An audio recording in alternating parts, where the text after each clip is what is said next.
Hello and welcome to my YouTube channel. In today's video, we'll talk about how to start a successful weight loss journey. I'll give you 5 tips that have nothing to do with what you eat or how active you are. For those of you who don't know me, my name is Dr. Inaka Yembe. I am a board-certified family medicine physician currently working in Louisiana. As a result of my 15 years in medical practice, I have touched the lives of thousands of my patients as well as my coaching clients and helped them along their journey to health and wellness, specifically on weight loss. Personally, I have had a lifelong struggle with obesity and being overweight.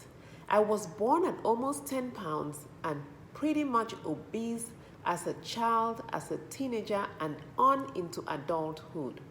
Of course, I've tried every diet that I could find, but the results that were guaranteed really didn't happen for me. I got frustrated when that didn't happen, gave up, and even gained more weight. Anyway, in my 30s, along came my 2 beautiful daughters. I gained 80 pounds with the first, lost some of it, and then gained another 60 pounds with the second. I hit rock bottom in January of 2010 when tragedy hit my family and I lost my junior brother. At that point, I was so determined and I promised myself that I will not let my father bury another child. You see, my blood pressure was creeping up, my cholesterol was also elevated, my blood sugar was also high, all as a result of obesity. I had already tried all the diets that I could lay my hands on, so I did the next best thing that I thought was important or necessary at the time. I secured a gym membership and started exercising. After months and months of no results, I hired a personal trainer to help me. We both worked hard, and after the first 6 months, of no results, no significant results, I changed personal trainers and kept struggling. 7 years later, 4 personal trainers after that, I had already started running, so 4 full marathons under my belt, several half marathons later, and multiple 5Ks later. 7 years after starting, I was back to square one. By this time, I had crossed the age of 50, and it seems like my weight loss significantly slowed down.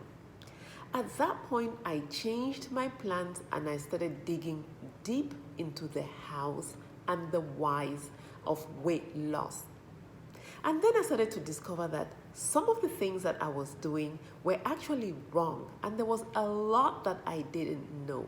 So if you've been trying hard and the scale is not making any sustainable change, or if you've been working hard in the gym and you've been trying to eat right, you spend so much money trying to set yourself on the right track, then this video is for you. Now, we are in a pandemic right now, so most people are locked up at home, can't really leave the house, are working from home, staying home with children and things like that, and so they have gained weight. So now, what do we do to get rid of the weight? And I'm not going to talk about exercise or nutrition at this point. I'm going to tell you the 5 things that I think you must do in order to be successful in your weight loss journey. Over the past 3 years, I have succeeded in losing a total of 122 pounds. It's actually about 3.5 years. So my 5 things that you must do are: number 1, a mindset change; number 2, preparation; number 3, you must get ready to be uncomfortable; number 4, you must be realistic; and number 5 is accountability. So let's get back to number 1, mindset. This is the key. You must have a mindset change when it comes to your beliefs and your habits in order to be successful in your weight loss journey. You know, we've heard over and over that in order for things to change, we must change. I want you to take that and apply also to your weight loss journey or to your healthy lifestyle change. If you want to see your body change, you must change the things that you're doing. For example, coffee. If you're a coffee drinker, yes, you can drink coffee without any sweetener or without sugar and creamer. Why? Because it's a habit. It's a habit that you can learn. Is it going to be easy? No. But you can learn it. Why? Because you can change your mind, have that mindset change, and accept that things are going to be different. And that's how it's going to be easier for us to learn how to drink coffee without creamer or sugar. Second example, water.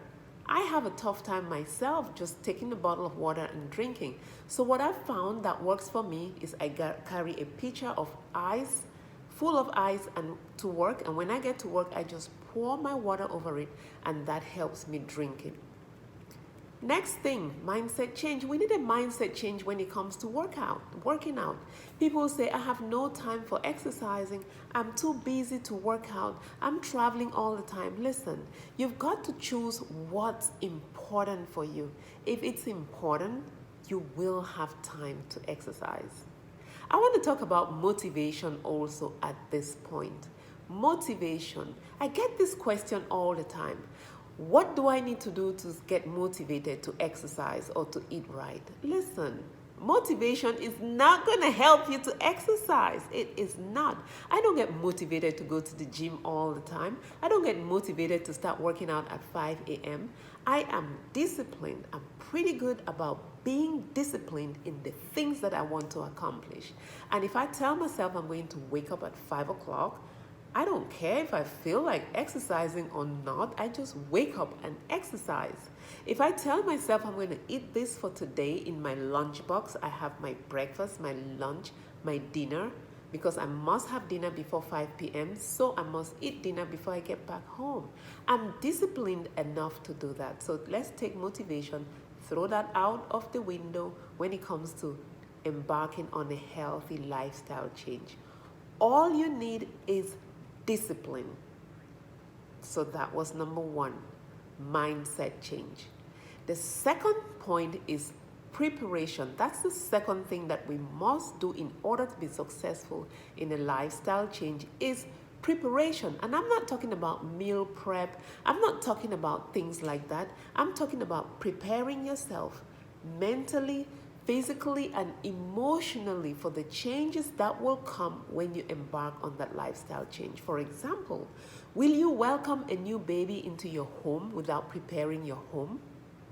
Will you receive your family to your house for a holiday like Christmas or the New Year without preparing your house?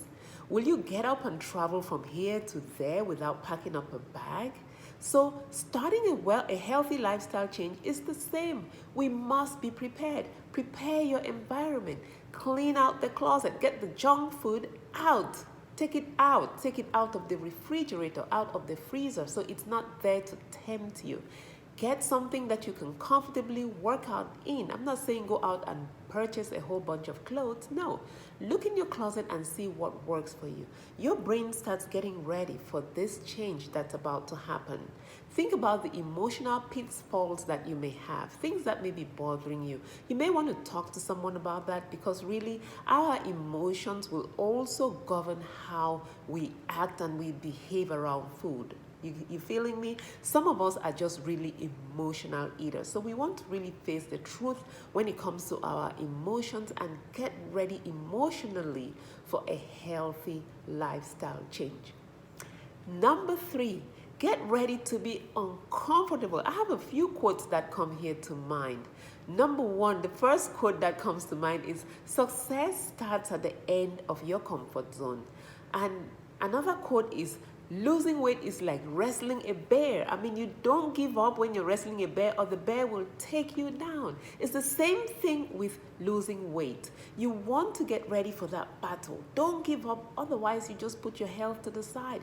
You want to continue to wrestle that bear. Next quote that comes to mind is, why quit when you hurt? What's the deal? You want to win and hurt and not quit and hurt anyway? I say that to myself when I'm working out. There's some things that I do that are actually painful. I know I'm not injuring myself, but I feel that muscle soreness. Now, that said, I want you to see your primary care provider, let them bless you and give you a check mark before you embark on a healthy lifestyle change. If you are healthy and you're given that check mark, listen, when you start working out, things will ache, things may be difficult, but just persist. You want to think about your goals. You want to think about the thing that motivated you to start that healthy lifestyle change. That's why you want to be ready to be uncomfortable. Number 4, the fourth thing that we must do in order to be successful in our weight loss goal or that weight loss journey or healthy lifestyle change is to be realistic. One major roadblock that people hit, and that has happened to me also, is to just set a big audacious goal that I cannot achieve, and when I don't achieve it, I just give up, pack my bags, and I'm done. Okay? For example, I have gone into programs that tell me I'm going to lose 30 pounds in a month. Look, it's impossible. That's about losing 1 pound a day of fat. That is not realistic. When you don't achieve it, you just give up, walk away. I'll give you another example that really worked for me. When I really learned what I needed to do and I started being successful, 3 years ago, actually 3.5 years ago, I told myself, I'm going to lose 35 pounds per year. That gives me about 1 pound a week. That gives me a little bit of leeway because I know we will lose and gain some. Listen, that's part of life. So I said, overall, I will lose 35 pounds per year. So my goal was to lose 70 pounds in 2 years. Right now, 3.5 years later, I am 122 pounds down and I am very happy. So don't set a big audacious goal like that. In the 10-21 day boot camp, online boot camp, I help women and men set goals, realistic goals every single time.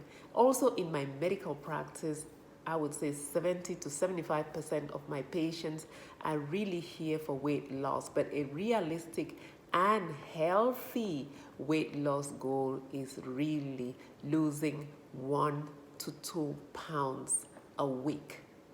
The second thing that I want to tell you about being realistic is really about accuracy. Some of us just want to be 100% accurate, meaning that if you have, say, a nutrition guide or a nutrition plan you're following and then you make one mistake, let's say you go off track or you miss 2 or 3 days without exercising, now you tell yourself, oh my goodness, I have messed up completely and I am done because I messed up, can't do it, I'm going to revisit this next month, so I'm just a failure. Please don't do that to yourself. My weight loss patients and clients, I tell them, if you are 80 to 85% accurate, then you are good. The only person that was 100% accurate that walked the earth was Jesus Christ. Let me give you an example. If I ask you, how long did it take your child to walk? You don't know. I don't know. I have 2 children. I don't remember how long it took for them to actually walk completely when they started walking. If you watch a child, a healthy child doesn't stand and fall 5 or 10 times and say, hey, look, I am done with this walking business. I'm not going to try anymore. If children did that, we will have all these adults, including you and me, crawling all over the place. It doesn't work like that. A child tries to walk and actually persistently falls, gets up, falls and gets up and tries again until it's actually walking. So it's important for you to realize that you're not going to be 100% accurate. There are times when you fall back.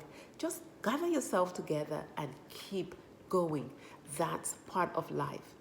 Point number 5, the 5th thing that you must do in order to be successful in your weight loss journey is accountability. You must have a way to be accountable. Listen, the times that I started my journey, I started some kind of weight loss plan and I gave up, Nobody knew about it. I had nobody to check into. It didn't matter. I just quit whenever I wanted to quit, and I was done. Nothing happened, and I was still here, going about my old self, and I was back to square one and worse.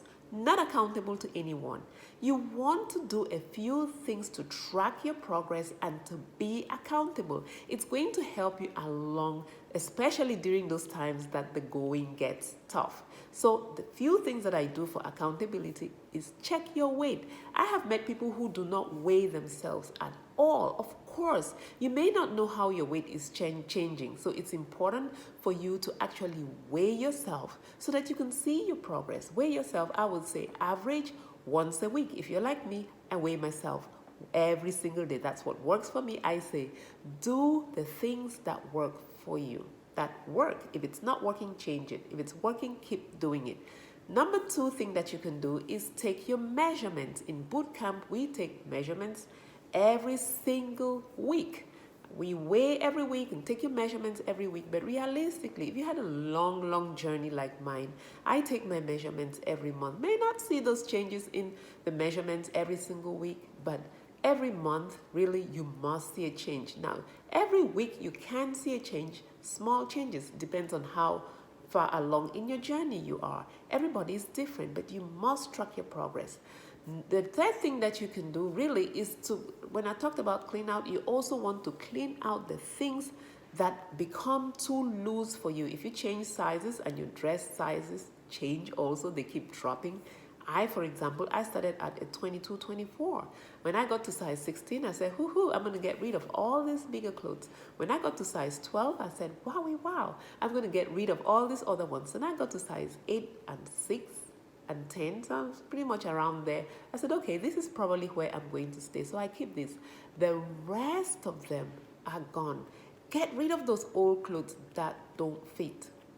Another thing that would help you to stay accountable is hang out with like-minded people. These people actually help you along your journey. Like I said, times will get tough during your weight loss journey. So you want to stick with like-minded people who will encourage you along your weight loss journey. In boot camp, we check in with each other once a week. We come together on a Zoom call, face-to-face, virtually, and then we chat about where we are and how things are working for us. That just helps give you some extra empowerment as you go along your journey.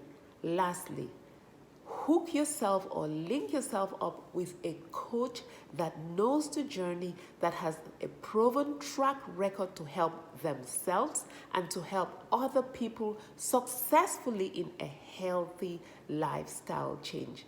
Very important that you have that accountability partner and a coach. You may ask yourself, why a coach? I've had coaches myself along the way. Listen, we cannot know everything. Just for example, if you want to have a degree in something, you go to the university and enroll in the university and have a faculty member teach you. So if you want to be successful in something, you want to have somebody who is knowledgeable, who is professional, and who can teach you along the way so you're successful. This is the reason why you need someone, a weight loss coach, who knows the way, has lived the journey, and has a proven track record.